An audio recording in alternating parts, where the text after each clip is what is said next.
Eating fewer than 10 foods and really struggling to try new foods is beyond being a picky eater and a red flag for a problem eater, says Denver-based pediatric dietitian Jessica Crandall.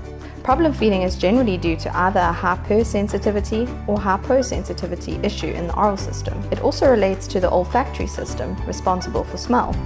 These two systems are so closely connected and cannot function without each other. Hypo-sensitive.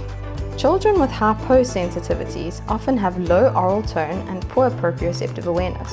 This results in little awareness of what's going on inside their mouths. This poor awareness can result in speech and feeding difficulties, commonly noted by messy eating habits, leftover food particles in and around the mouth, drooling, and poor pronunciation. These children tend to prefer spicy foods that actually serve to stimulate the brain. Increasing oral awareness through the provision of varied sensory input on a body level and throughout the oral cavity is essential in addressing these difficulties. Hypersensitive children are overly sensitive to sensory stimulation in the mouth.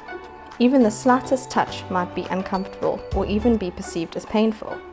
This can lead to textual food aversions, picky eating, and speech and feeding delays. Many of these children tend to be on guard during meal times, using a large amount of energy to protect themselves from new sensory experiences that seem unsafe or threatening.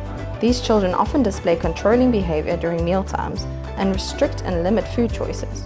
A preference for bland foods, both in taste and smell, is generally displayed. Children with sensory processing disorder may be obese, underweight, or even normal weight, yet most suffer from nutritional deficiencies because of their limited food choices. How can some of these issues be overcome? Some activity ideas while getting ready to eat. We need to prepare our children on a body level through administering deep pressure input, tactile input, or controlled linear input to obtain a calm and alert and regulated state. We need to prepare the mouth by administering vibration. This can be done using an electric toothbrush and by focusing on the inside of the cheeks too. Many children also respond well to sucking ice or drinking cold water to prepare the oral system.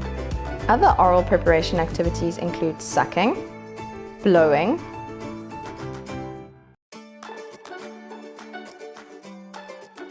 chewing, gum or chewable jewelry, crunchy foods such as carrots or pretzels, chewy foods such as dried mango, chewing on squeaky toys, and it can also be obtained through licking, for instance licking peanut butter on rice cakes. Another fun idea is creating tasting bottles with different scents and flavors. Here are some other helpful tips.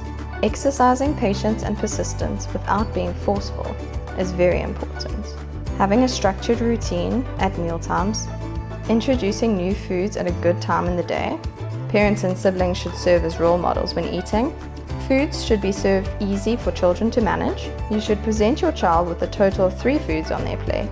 Encourage the child to play with their food and explore it. Allow children to assist in meal preparation. Build off textures that your child is preferring. Allow a child to dish his own food. Do not force a child to eat. Create a relaxed, positive atmosphere and family time. Try introducing 1 new food at a time.